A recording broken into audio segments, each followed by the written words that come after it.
Bonjour, je m'appelle Michael Tugler, conseiller commercial Mitsubishi pour le groupe IDM à Avignon. Et nous allons essayer aujourd'hui l'Outlander hybride PHEV. Nous sommes en présence donc d'un 4x4 hybride par Mitsubishi avec des lignes racées et étirées, pourtant avec un côté assez carré sur l'arrière qui permet d'avoir un volume de coffre plus intéressant que la plupart des véhicules de la même catégorie. Donc la capacité du coffre est aussi impressionnante car nous avons la possibilité à siège relevé d'avoir un volume de coffre disponible de 463 litres et 960 litres à siège rabattu.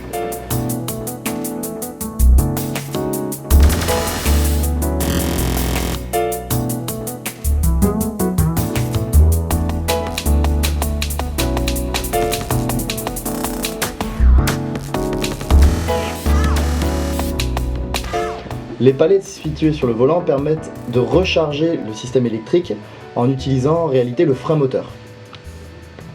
Le système MMCS qui inclut donc le GPS et la caméra de recul peut également se connecter au téléphone via le Bluetooth et le Wi-Fi de son smartphone afin de voir l'utilisation du système hybride mais également aussi le niveau de charge de la voiture et ainsi sélectionner les heures de charge pour se préparer aux heures creuses quand on rentre à la maison pour brancher son téléphone, mais également permet de programmer une activation de la climatisation ou du chauffage le matin quand on part par exemple.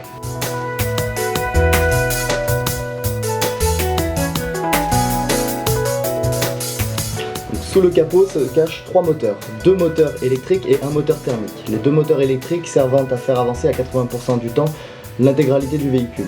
Le moteur thermique, quant à lui, se charge simplement de recharger les batteries ou alors au-delà de 120 km/h de faire avancer le véhicule tout en rechargeant les batteries.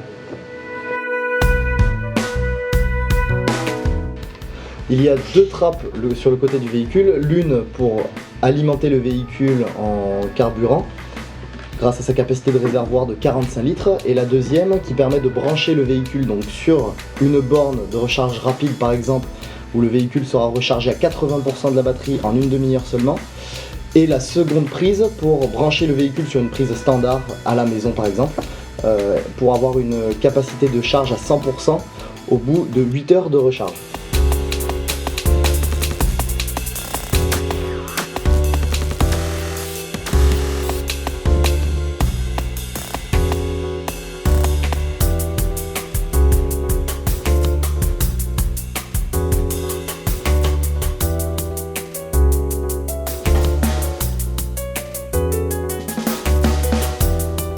Le véhicule a une autonomie annoncée de 850 km pour 1,9 litre de consommation, tout en sachant que selon le parcours effectué, nous avons la possibilité de baisser sur ces consommations.